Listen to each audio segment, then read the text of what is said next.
I'm going to basically say what I All said. right. Welcome to Real Geek Media. We are here today to discuss The Acolyte, Episode 6, Teach/Corrupt. I'm Hayden Stoll. He's Christopher Michael Blake. It is July 7th. Happy post 4th of July, everyone. Hope everybody's good. Had a good holiday. Christopher, how was your holiday? I spent my holiday watching a remake of Pulp Fiction. Really? The basement scene where Butch and Ving Rhames get tied up in the basement. Only I believe that instead of the racist cowboy down there, we had Venestra, the green Jedi, Oh my. and her lightsaber whip. She was dressed as a dominatrix, and she even had her pussy white male simp. Oh God. Yeah. Look, the guy is scared of his own shadow. He won't pull his lightsaber. This is the second token white male character that I've seen in this. Yes. I'm not stereotyping, but I mean, look, if you got time to take all these guys' shirts off, True enough. I don't know. I don't know what to tell you. I mean, is it relevant that Smilo Ren's running around naked in the lake? I don't know. Maybe. It doesn't bother me so much. And maybe you're going to sit here and say, but you're bringing it up. But go ahead. Yeah. Now, let's give the tail of the tape on this thing real fast. Titled Teach/Corrupt. We're back to the slash titles because that's creative. It was directed by Hanel Culpepper, written by Leslie Headland and Jocelyn Bayo. Runtime of about 34 minutes. And yeah, we have the complete opposite of what we had in episode 5. We have a dialogue heavy episode with no action except for a little fly swatting at the end of the episode. I disagree, Hayden. You had the biggest action scene in this entire series in this episode, and you missed it. Which was what? It's when the gopher ran over to the trained assassin and stomped on her foot while May got splurged with robot goo in her face. Oh, man. Look, it's not every day somebody gets robot cum in their eye. But I gotta say, that was the biggest action scene in the whole series so far. Look, Jedi Masters could not defeat this. But the Three Stooges maneuvers, which are legendary. They would have had all this. You needed was the poke in the eye. Eye poke. Look, give her the woo. Yep. Ric Flair would have been over. She made the Ric Flair noise after she got the stuff on her face. Now I gotta say this, like. You asked. I mean, we have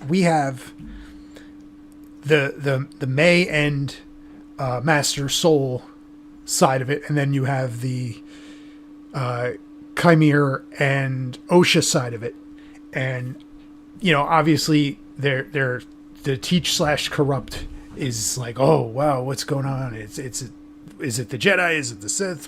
Who's teaching? Who's corrupting? To touch on the Chimere side first, from my end, you clearly see him trying to seduce OSHA to the dark side over the course of this episode. How? Well, he took his shirt off. Well, he took his shirt off. That's all. Tell me one thing he said in this entire episode.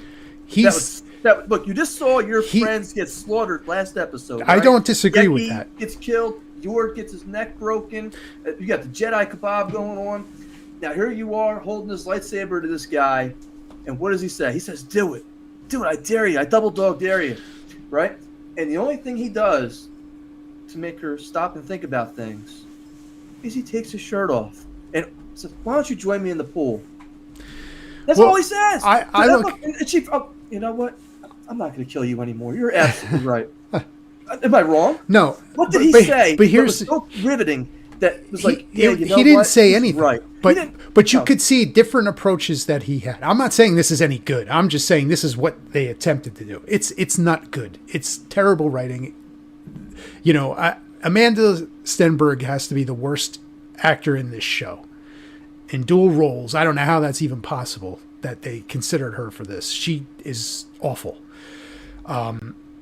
You know, he does the first thing, you know, he disrobes, goes into the for a swim, and he knows she's there. And, you know, that's part of him trying to seduce her physically at the beginning. Okay. She obviously is like, no, I'm a Jedi still. And he's like, no, you still think of yourself that way? That's interesting.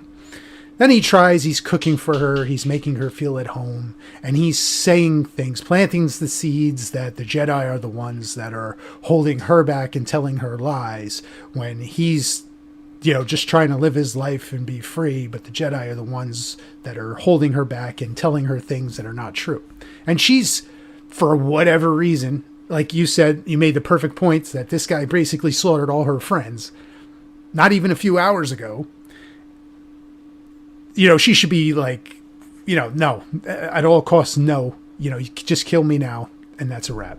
But she's sitting there, like, feeding into this for some reason. And, you know, he finally hits her with the Fight Club, you know, basically the Project Mayhem, you know, one of their rules of, you know, once you lose everything, you're free to do anything. Line for line, ripped from that movie. And, you know, then she's just finally, oh yeah, let me put the helmet on. And, like, none of it makes any sense. None of it makes any sense. It was just a total, like, what is this character doing?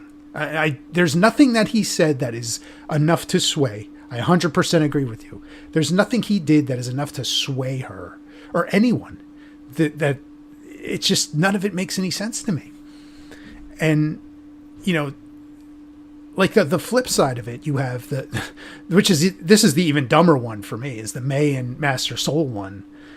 Like, how does he not realize at the beginning part of the episode that that's May? I mean, I think they're trying to show it to us in one scene where he tells her to take the wheel, and he goes down and he has like this tantrum and, you know, release, and he kind of, maybe at that point he realizes it. I don't know. But then he chains her up in the chair and he talks to her like a father scolding a child. I'm going to tell you and you're going to listen. I don't know what is happening with this show. It's just wild. So how does Soul know where to go at the end of this episode? Where is he going? I mean, May didn't tell him, right? I don't even know. Was he just fleeing the scene? Like, I have no idea. Well, then you get the green dominatrix shows up, right? And she says, "Oh, Master Soul must have done all this killing." And that's going to be their stupid way to keep canon safe. It was Master Soul all along. Well, they're trying to set up, I mean, the scars on Quimer's back is the dominatrix, right? That has to be. It's a whip scar. But my problem is this. The force push that Quimer's using in, you know, episodes 4 and 5, right? Those were taught by May and Osha's moms. So if you're bringing Darth Plagueis or Tenebris or whoever else into this thing, they had to have learned that from somewhere. They had to bring this all back to the moms at some point. I'm not going to speculate. I mean, you had asked me 2 episodes ago, it was the mom is the Sith Lord. I'm not so sure about that anymore now that I'm hearing a lot of the fan theories. But, I mean, I don't think that we're so far off as to think that, again, she must have probably tied Quimir up like Johnny Ringo, you know, in Starship Troopers, yeah. And Johnny you know, Rico, yeah. Yeah, Johnny Rico, sorry. I started whipping him, you know. Here, bite on this, son. Bite down, it helps. Yeah, I'm sure. Yeah, bite on something, yeah. Where's Richard Gere's gerbil when we need him? Yeah. Oh my God. I really don't have too much more. I mean, that sums up everything. It's another thing. Like, it's another like 30-minute episode that goes nowhere. And just when it starts to get, okay, maybe we're gonna get something, it ends. And if that's every single episode of the show is that way. Like, the half-hour format is not working for me for this show at all. You get nothing. I don't mind that so much, but when we had an entire episode in episode 4 dedicated to this gopher or gerbil, leading them to this Wookiees because it was so hard to find, and all of a sudden the dominatrix was able to get there and she found that easy. Yeah. Oh, it's like, oh, it's this way. I don't even need a gerbil.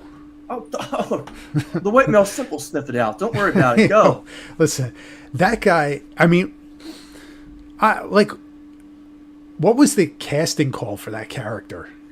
Like, it's clearly not masculine, heroic, and brave at all. It's soy boy. Just what was the point of that guy? Look, when I think of Jedi, the first thing that pops in my mind is Episode 2, The Attack of the Clone Wars, where they're in the arena and they're having to fight all the monsters and they're fighting for their lives. And here come the first stormtroopers, the first appearance of them, and it's an all-out war against the droids. And that's an epic battle. Mm-hmm. Now, you argue the logistics of it, how realistic, anything like that, that's okay. I don't have a problem with it. But it's the fact that they're brave and they're willing to risk their lives to do this. And then you got this guy and you say, oh my God, wait a minute, OSHA couldn't make it through the training, but this guy did? Come on, let's be realistic. It's just more poorly written stuff. It really is. And when this show, like, the premise of it was being described well before it aired, it's the Acolyte. We're gonna get like this whole series based on like the Sith and the, leading up to the events prior to the Phantom Menace. And what we've gotten is a show about two twins who are created by the Force, and we've gotten very little on the Sith side of things and the dark side and learning and being an acolyte or an apprentice. We've barely gotten any of that. There's 2 episodes left. So we still have to cover the flashback from Brendock, what happened on, Master Soul's going to spill the beans on that. We have to get that. That's either next episode or the finale. I mean, what are you saving it for? And I don't even know. I really don't know. Like, do they plan that this is a show that's going to have multiple seasons? They were trying to. I believe it's already been canceled for the next season. But I could be wrong on that. I mean, I don't, who knows what Leslie Hayden's going to do. I don't know, man. You have the wrong person running this show. I don't think she's fit to run a Star Wars franchise. I mean, this, when I was talking about Amandla Stenberg, she wrote the part with her in mind. Now, what was this work that she did that was like, I'm writing this part for her? We need to have open casting calls again. You can actually cast a better actor in that role.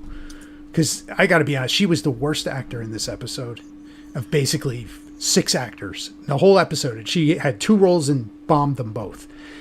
Now, I will say for the rest of the actors that appeared, not the rest of them, but for Manny Jacinto, I thought he was fine. He's not given great material, but I thought he was fine.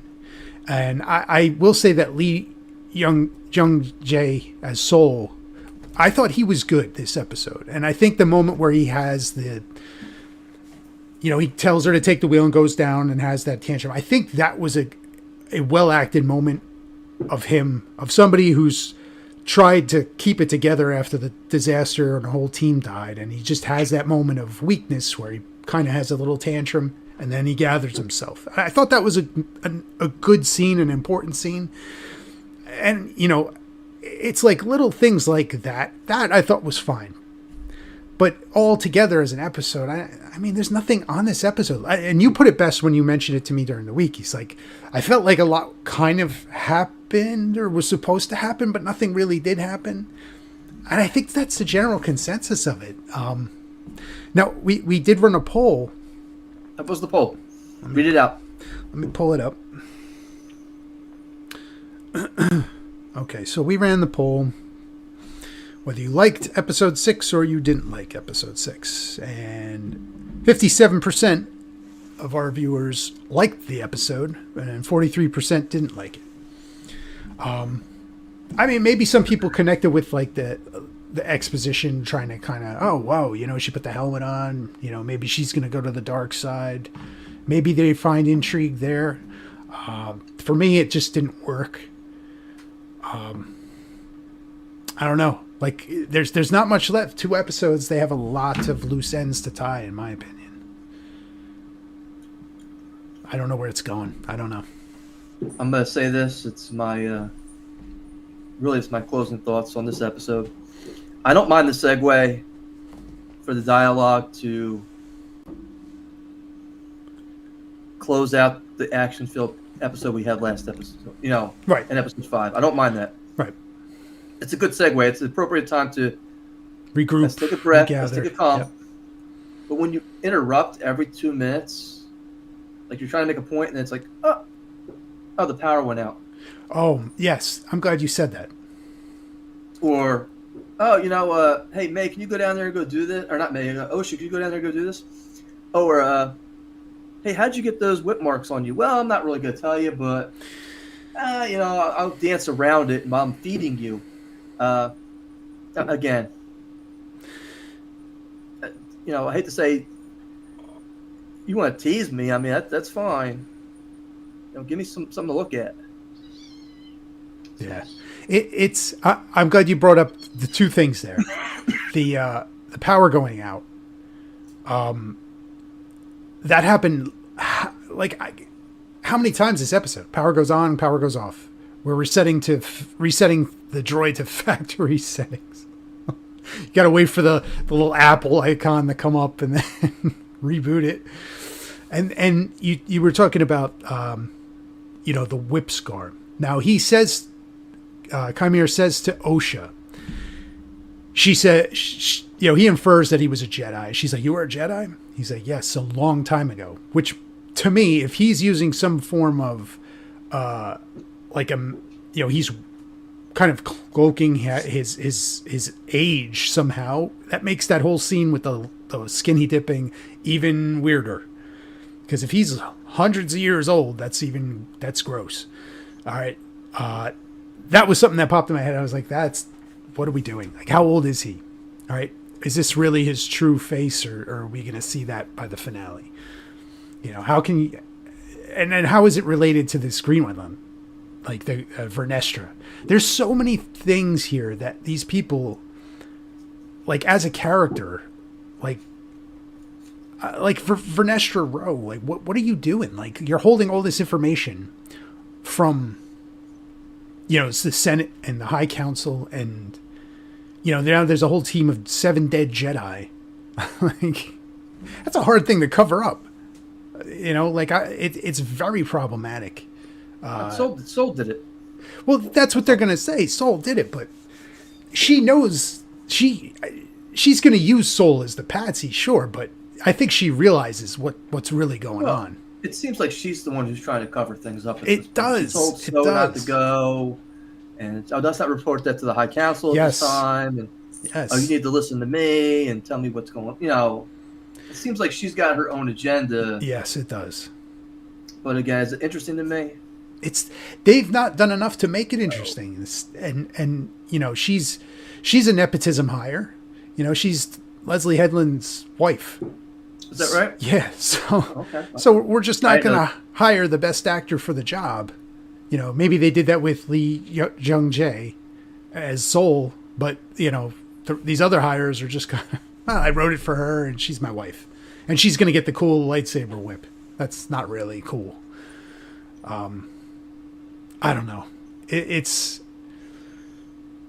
We're getting this flashback. I don't know if it's this week or the finale, and it needs to really be horrible what they did to make sense in the story here. Like, why Soul would just cover this up and keep carrying this thing for years. I don't know.